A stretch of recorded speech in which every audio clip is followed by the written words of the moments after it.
오늘은 종려 주일입니다. 예수님께서 예루살렘에 입성하시는 것, 그것을 온 이스라엘 백성들이 함께 호산나 다윗의 왕이여 외치면서 예수님을 환영하는 그런 주일입니다.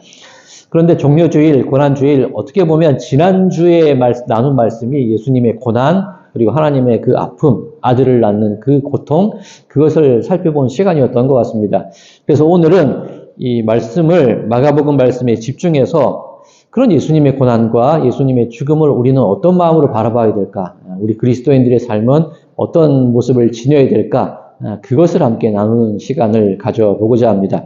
자, 오늘 본문 1절 말씀이 어떻게 시작이 되어 있죠? 시간이 언제라고 되어 있습니까? 6월절과 무교절이 이틀 남았을 때, 자, 6월절, 출애굽할 때 이스라엘 백성들이 하나님의 죽음의 사자가 왔을 때 어린 양의 피를 설주와 임방에 바름으로 6월 죽음의 사자가 뛰어넘게 됩니다. 그리고 출애굽한 이후에 누룩을 넣지 않은 떡, 무교병을 먹으면서 출애굽을 했기 때문에 이 6월절과 무교절은 함께 절기가 같이 이어지게 되는 겁니다. 즉 6월절이 가까웠다는 얘기는 다른 말로 어린 양 예수 그리스도의 죽음이 가까웠다. 그런 의미가 되는 겁니다. 자, 그때 오늘 본문 말씀을 보면 대제사장들과 서기관들이 무엇을 꾀하고 있었다고 증언을 합니까? 어떻게 예수를 죽일까? 그 궁리를 하고 있는 거예요. 그리고 저들이 고민하는 게 뭐냐면 예수님을 죽이는 그 자체에 대한 어떤 죄책감이나 그런 마음 없이 밀란이 일어날까 봐 두려워하는 거예요. 사람들이 예수님을 많이 따르는데 밀란이 안 일어나도록 잘 예수를 죽여야겠다. 그런 악한 생각을 품고 있는 그런 상황인 겁니다. 자, 그때 예수님께서 베단이라는 곳으로 들어가십니다. 그리고 나병 환자였던 시몬의 집에서 머물고 계시고 함께 식사를 하는 식사의 자리입니다. 그때 한 여인이 나타납니다. 이 여인이 무엇을 하냐면 순전한 나드 옥합을 깨뜨려서 예수님의 머리에 붓게 됩니다. 그 향유의 가격이 얼마라고 되어 있냐면 300데나리온. 1데나리온이 노동자 하루에 품삯 쉬니까 1년치 연봉에 해당되는 금액입니다. 1년치 연봉에 해당되는 그 귀한 옥합을 깨뜨려서 그 향유를 예수님의 머리에 부어요. 그러자 주변에 있던 사람들이 무엇이라고 책망을 합니까? 그것을 팔아서 가난한 자들에게 나눠 줄 것이지 왜 그걸 허비하느냐, 그렇게 얘기를 하는 거예요. 자, 이 사람들의 말이 잘못된 말일까요? 아니면은 용인할 수 있는 그런 말이었을까요? 우리는, 제가 늘 드리는 말씀이지만, 우리는 늘 결론을 알고 말하기 때문에 우리의 결론을 안 상태에서 판단을 하는 거예요. 예수님의 장례를 준비하고 예수님의 그 십자가를 준비하는데 어디 감히 그것과 가난한 자를 낳는 걸 비교를 해. 그런 생각을 가지지만 그 당시의 시선과 관점으로 보면 나쁜 일이 아니거든요.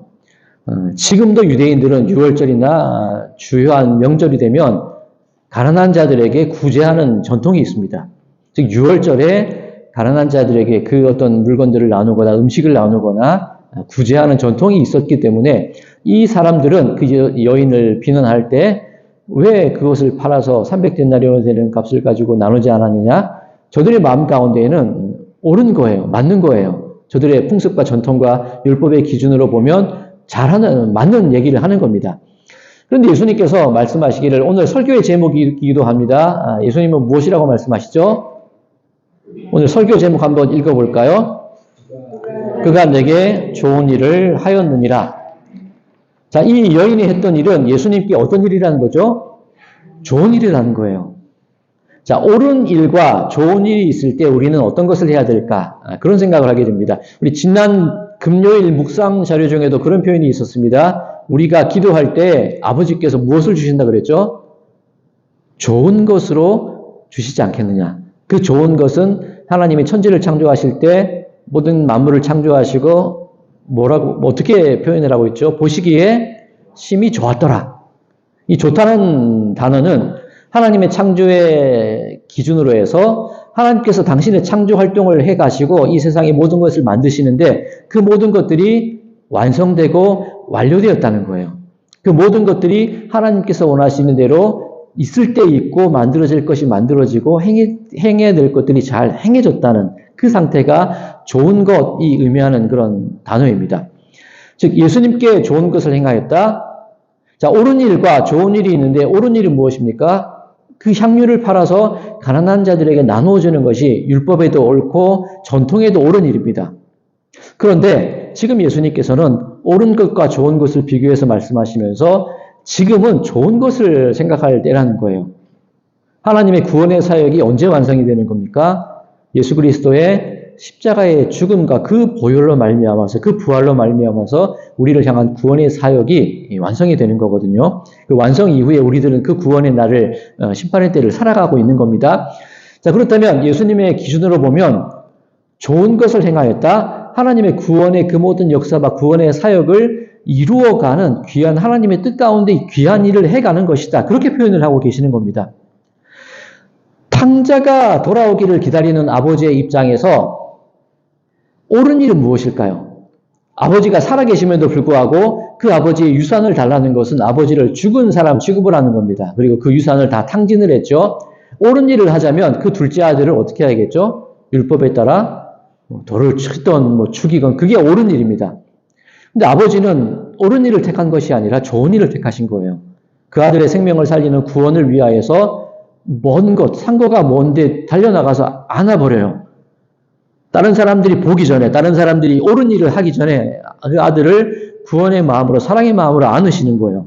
반지를 끼우고 아들의 위치를 회복시키시고 살진 송아지를 잡아서 잔치를 벌이는 거예요.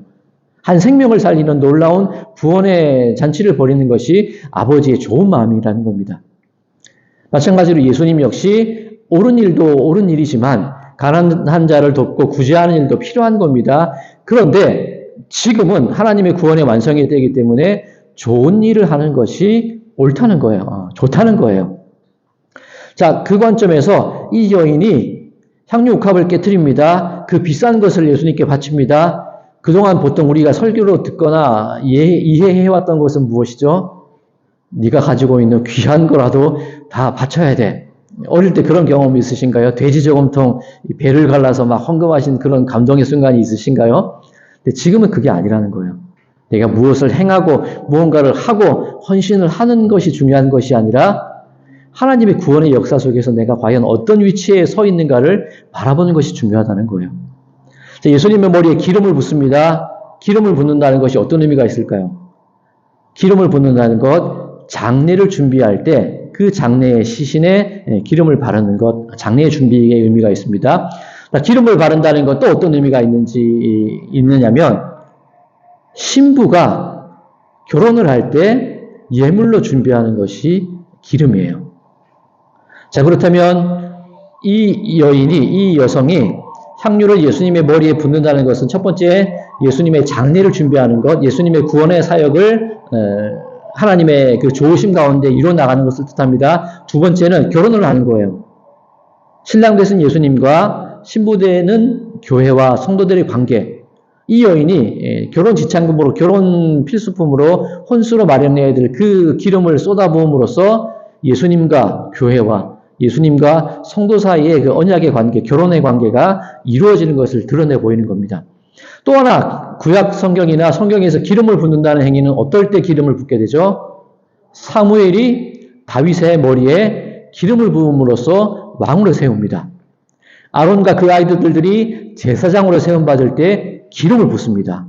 기름을 붓는다는 것은 왕으로 세우는 것, 제사장으로 세우는 것, 예언자로 세우는 것을 기름을 붓는 행위입니다.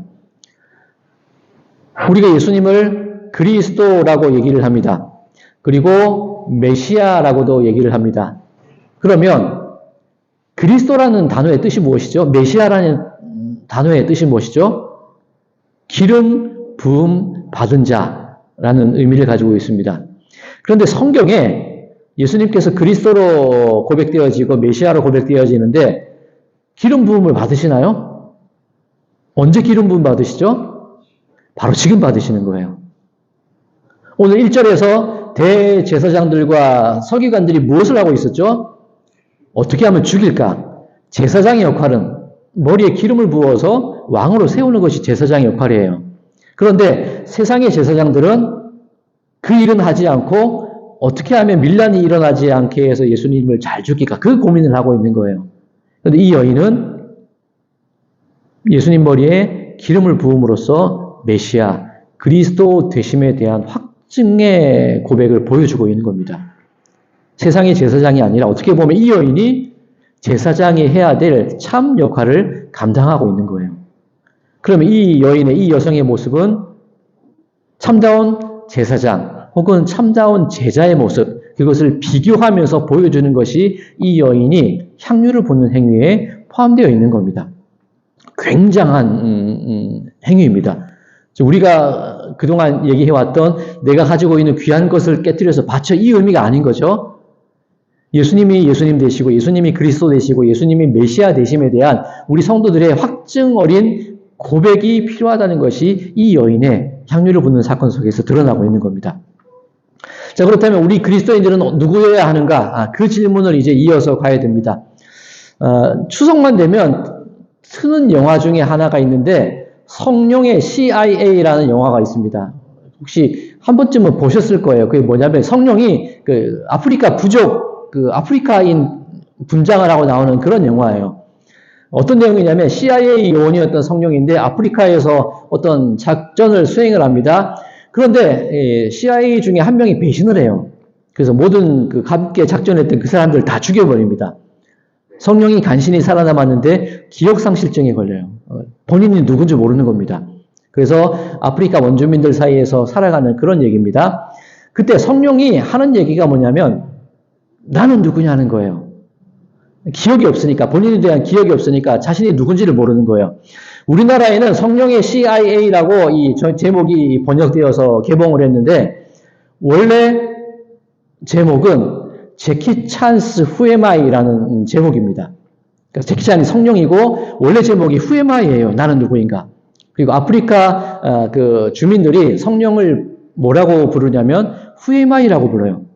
그러니까 성령이 항상 Who am I, Who am I 그 질문만 하고 다니니까 이 아프리카 원주민들이 그것이 성령의 이름인 줄 알고 나는 누구냐, Who am I 그걸로 성령의 이름을 불러요. 굉장히 아이러니한 것인데 굉장히 의미가 있는 겁니다.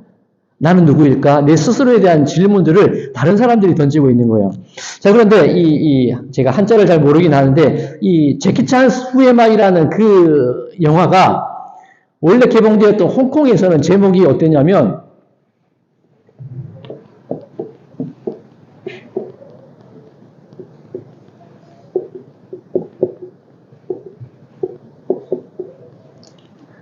시수. 나는 누구냐는 거예요. 나는 누구냐는 거예요. 이 누구 숫자를 쓰는데 이 숫자가 또 재밌는 게 뭐냐면 우리가 하나님을 보통 우리 한자식으로 혼자이신 하나님을 어떻게 표현을 하죠? 유일신이라고 보통 표현을 하죠. 이 유자가 이 홀로 유자인데 이 유자가 누구 숫자로도 쓰여요.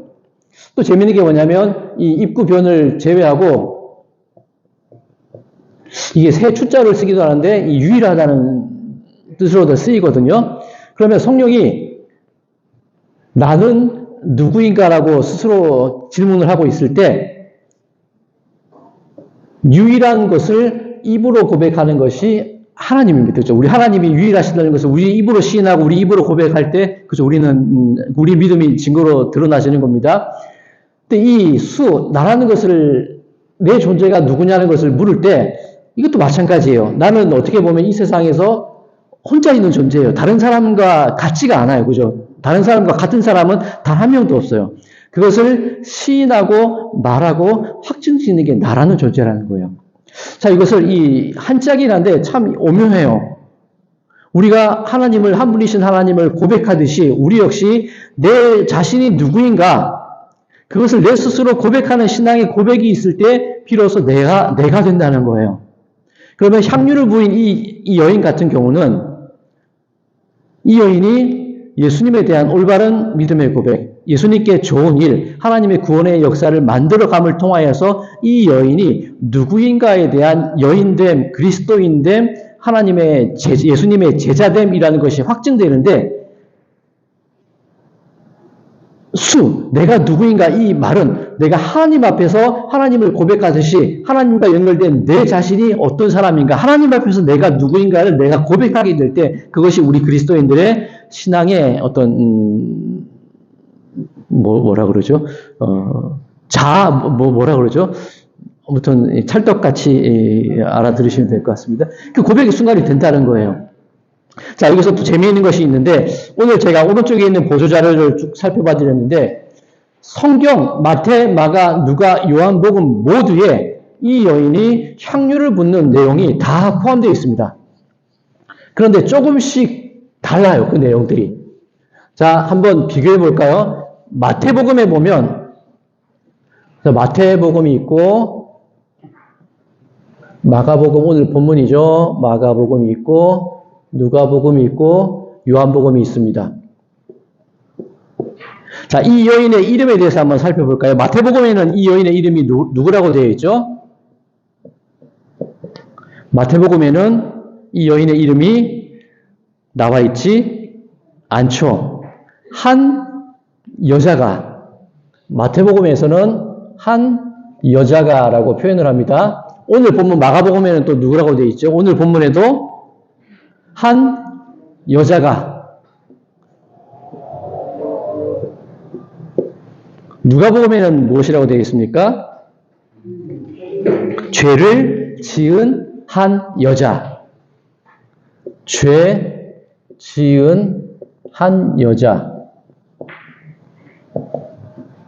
요한복음에는 누구라고 되어 있죠? 마리아인데 누구 마리아? 예수님께서 살리신 나사로의 누이 마리아예요. 자, 이 이름이 불려지고 이 사건이 일어날 때 이곳이 또 어디였는가가 또 재밌어요. 이 마태복음은 어디서 이 일이 일어났다고 하죠? 마태복음은 나병 자 시몬의 집이에요. 그리고 위치가 어디죠? 베단인가요? 베다니에서 이 일이 일어납니다. 오늘 본문인 마가복음은 또 어디죠? 여기도 시몬 그리고 베다니 같습니다. 누가복음은 어디죠? 좀 달라요. 바리새인의 집. 이 바리새인의 이름도 시몬입니다.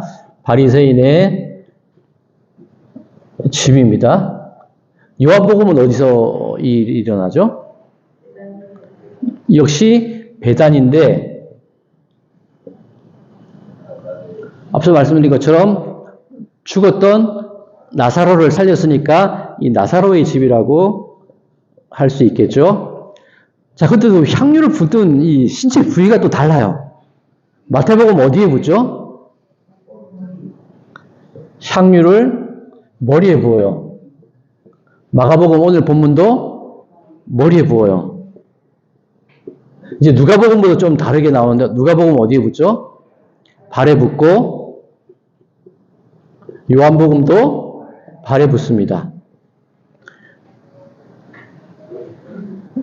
이것을 보는 관점에 따라 좀 이런 일이 몇 번 있었다라고 해석하는 그런 신학자도 있고 보통은 한 번 일어난 일인데 이것을 마태, 마가, 누가, 요한이 살았던 시대도 다르고 장소도 다르고 어떤 그들이 대하는 공동체도 다르기 때문에 그 속에서 필요한 말씀으로 재해석되는 과정에서 이렇게 좀 차이가 난다. 그렇게 해석하는 학자들도 보통 있습니다. 자, 오늘 우리가 예배 후 찬송을 부르려고 제가 악보를 준비해 드렸는데 내게 있는 향유옥합 이 찬양이 있습니다. 여기는 어디에 부는 걸로 나와 있죠? 발에 부어요. 그죠? 그리고 우리가 가진 찬송가 중에 어떤 찬송이 있었죠? 그 값비싼 향유를 주께 드린 누구? 찬송이 기억 안 나시나요? 제가 찬송이 잘 부르면 막 불러드릴 텐데 값비싼 향유를 주께 드린 막달라 마리아 본받아서 막달라 마리아가 있나요? 막달라 마리아가 없어요. 여기서 이 마리아는 막달라가 아니라 베다니 마리아예요. 그죠? 그리고 마리아라는 이름은 드러나지 않아요. 누가복음에 죄 지은 한 여자라고 되어 있지만 이 여자가 마리아라는 얘기는 없어요. 왜 이런 일이 일어날까? 우선 머리랑 발이란 문제는 나중에 또 기회가 있으면 말씀드리고 오늘은 마가복음이니까 머리에 집중을 하겠습니다. 어제 저희 참빛교회 새 성전을 정리하면서 제가 그런 말씀을 드렸어요. 여기는 뭐 떼면 뗄수록 이 건물의 역사가 드러나요. 그 말씀을 어제 드렸어요. 그죠? 뭐냐면 참빛교회라는 간판을 하나 떼놓으니까 은평교회죠. 은평교회라는 간판이 또 있어요. 우리가 교회로 설립하기 이전에 온세미로 교회가 있고 온세미로 교회가 간판을 떼니까 은평교회. 우리가 있던 곳 이전에 온세미로 교회가 있었고 그 전에는 또 3층에 은평교회가 있었구나. 그렇게 알았는데 간판을 또 떼니까 뭐가 나와요? 호프집이 나와요. 그 자리가 또 이렇게 술집으로 이용이 됐겠구나 싶어요. 어제 이 우편함을 정리하면서 너무 오래된 우편물들을 버렸는데 거기 보니까 3층에 이 건축사 사무소도 있었고 사설 콜센터, 흔히 말하는 다단계를 했던 사설 콜센터도 있었어요. 자, 그러면 우리 참빛교회가 들어가는 그 위치가 건물에, 그럴 리는 없겠지만 건물에 기억이 있다면 그 건물은 다 알고 있는 거죠. 어디에 뭐가 들어왔고 어떤 역사가 있었고 어느 교회가 왔고 그 다음 교회가 있고 그리고 참빛교회가 들어왔다는 그 역사를 건물은 알고 있는 거예요. 자, 역사라는 것이 그 어떤 일이 일어났을 때 그 일이 언제 일어났고 어떻게 일어났게 됐는가 그 배경을 보는 게 역사의 모습이기도 합니다. 그리고 처음 일어나게 했던 그 과정들을 살피면서 그것이 오늘날 우리에게 어떤 의미를 주느냐 그것을 밝혀내는 게 역사의 한 모습이기도 한데 또 다른 모습이 무엇이냐면 비록 어떤 오류가 있고 잘못된 해석이 있다 할지라도 그 잘못된 해석까지 이어 내려오는 그 모든 과정 속에서도 의미를 찾고 의미를 부여하는 과정이 역사의 과정이기도 하거든요. 자, 그러면 값비싼 향유를 주께 드린 막달라 마리아 본받아서인데 막달라 마리아는 없단 말이에요. 근데 왜 그런 고백이 나왔냐면 막달라 마리아가 향유를 가지고 예수님께 가기는 가요. 언제 가죠? 예수님의 무덤으로 가요. 무덤에 향유를 바르기 위해 오늘 마가복음 16장에 나오는데 무덤에 바르기 위해 향유를 들고 가는데 그 여인과 막달라 마리아라는 우리 찬양의 여인이 함께 뭉쳐졌을 수도 있어요. 그리고 누가복음에 죄 지은 한 여자라고 하는데 보통 죄 지은 한 여자는 보통 창녀를 의미하거든요. 이 당시에는. 근데 막달라 마리아가 창녀라는 증거도 없어요. 7 귀신 들렸는데 치유받은 여자가 막달라 마리아입니다. 그런데 그 값비싼 향유를 주께 드린 막달라 마리아 본받아서 그 찬송을 지은 어떤 사람은 역사 속에서 막달라 마리아라는 여인을 창녀로 해석하고 그 창녀가 예수님께 다가가서 머리에 향유를 부은 것으로 해석하기 때문에 그런 찬송이 쓰여졌을 거란 말이죠. 자, 옳고 좋고 그것을 따질 때 무엇이 맞느냐, 무엇이 역사적으로 사실이냐 이 얘기는 잠깐 접어두고 막달라 마리아라는 한 여인, 창녀이기도 하고 죄인이기도 한 사람으로 해석되고 있는 한 여인이 있는데 이 여인이 무엇을 하고 있다는 거예요. 과거는 어땠는지 모르겠지만 지금은 예수님께 나와서 예수님의 머리에 향유를 부음을 통하여서 예수님의 그리스도 되심을 세상에 확증하고 증거하고 보여주는 여인이 막달라 마리아라는 거예요. 그런데 이 여인이 무엇을 하냐? 예수님께서 돌아가시는 그 십자가의 자리까지 따라간 것이 막달라 마리아예요. 제자들은 도망갔을 때 예수의 어머니 마리아와 막달라 마리아는 십자가 밑을 지켜요. 무덤까지 찾아가요. 무덤이 빈 것을 보고 통곡을 해요. 그리고 예수님께서 부활하셨을 때 제일 처음 누구에게 나타나셨는지 아세요? 여인인데 그 여인 찾아볼까요? 오늘 마가복음 16장 9절입니다. 다 찾으셨나요? 마가복음 16장 9절 함께 읽겠습니다. 시작. 예수께서 안식 후 첫날 이른 아침에 살아나신 후 전에 7 귀신을 쫓아내어 주신 막달라 마리아에게 먼저 보이시니. 예수님의 부활의 첫 증인이 누구죠? 막달라 마리아예요. 자, 또 이 막달라 마리아가 귀한 역할을 감당하는데 오늘 본문 10절입니다. 10절 11절까지 계속 읽을까요? 마가복음 시작. 마리아가 가서 예수와 함께 하던 사람들이 슬퍼하며 울고 있는 중에 이 일을 알매 그들은 예수께서 살아나셨다는 것과 마리아에게 보이셨다는 것을 듣고도 믿지 아니하니라. 우리가 오늘 본문으로 삼은 이 마가복음의 기준에서는 부활의 첫 증인이 막달라 마리아예요. 그리고 두려워하고 슬퍼하고 있는 제자들에게 이 부활의 귀한 소식을 알린 것도 누구죠? 막달라 마리아예요. 자, 세상에 어떤 오해되고 곡해되고 잘못 해석되어 있는지 모르겠지만 어쨌든 결론적으로 막달라 마리아가 이 죄 지은 여인이었고 창녀였지만 어떻게 세상에서는 설명하든지 간에 그 여인이 예전에는 그렇게 살았다 할지라도 지금은 어떻게 산다는 거예요.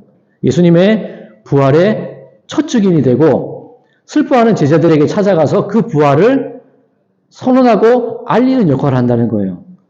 만약에 막달라 마리아가 아니었으면 제자들은 그렇게 만약으로 가정할 수도 있을 겁니다. 누군가는 갔을 거 아니야 말할 수도 있겠지만 엄밀히 성경에서 증언하는 것은 부활의 첫 증인이 그리고 교회가 세워지는 제자 공동체 내에서 교회가 세워질 수 있는 가장 처음 첫 소식을 전파한 여인이 누구였느냐? 막달라 마리아라는 거예요. 사람들은 창녀다, 죄인이다, 더러운 여인이다 어떻게 말할지 모르겠지만 성령이 아까 말했던 나는 누구인가 후에마이라고 물을 때 그 막달라 마리아라는 여인이 과거의 삶은 어땠을지 모르지만 예수님은 그 여인을 어떤 사람으로 세워주시냐? 부활의 첫 증인이요 교회가 설립되는 중요한 선언을 하는 여인으로 세워주시고 예수의 그리스도됨을 증거해 보이는 예수님의 머리에 향유를 부은 대제사장의 역할까지 그 여인에게 맡기시는 말씀이 오늘 본문의 말씀이라는 거예요. 이것이 우리들에게 어떤 의미가 있느냐? 이전의 삶은 어땠든지 간에 과거의 모습은 어땠든지 간에 그것이 하나님 앞에 중요하다는 얘기예요? 아니란 말이에요. 내가 하나님 앞에서 하나님을 나의 온전한 시고 유일하신 하나님으로 고백하는 그 순간 하나님이 우리에게 새로운 새로운 어떤 정체성을 주시는데 그 정체성이 무엇이에요?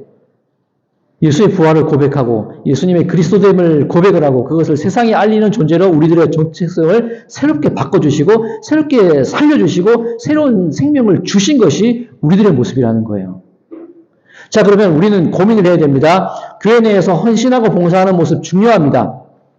그런데 성령이 나는 누구일까 고민하면서 CIA로서의 역할을 막 해나가는 것, 그것을 헌신이라고 표현할 수 있을 겁니다. 본인이 누구인지 알 수 없을 때는 그 일을 할 수 있었나요? 할 수 없었나요? 할 수 없는 거예요. 그런데 기억을 되찾고 내가 어떤 일을 하는 사람임이 어떤 존재인 것을 안 다음에 그것을 행동으로 표현하는 것이 헌신이라는 거예요.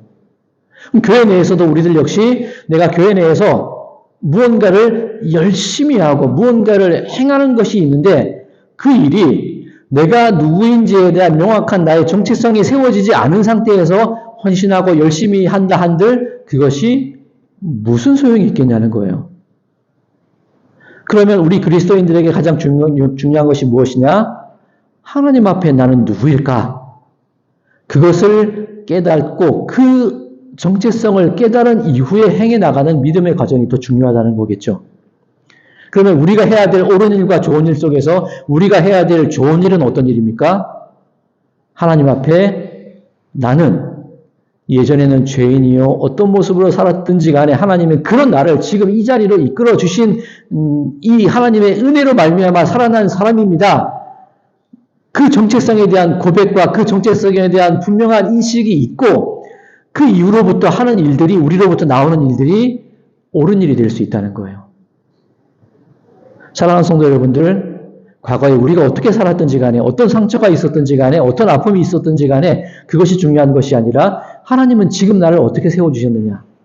지금 나는 어떤 고백을 하고 있느냐? 지금 나는 어떤 존재로 살아가고 있느냐? 그것에 대한 그리스도인으로서의 명확한 신앙의 고백이 먼저 있으시기를 바랍니다. 그리고 교회에서 열심을 내는 것 중요합니다만 그냥 열심만 내면 무엇합니까?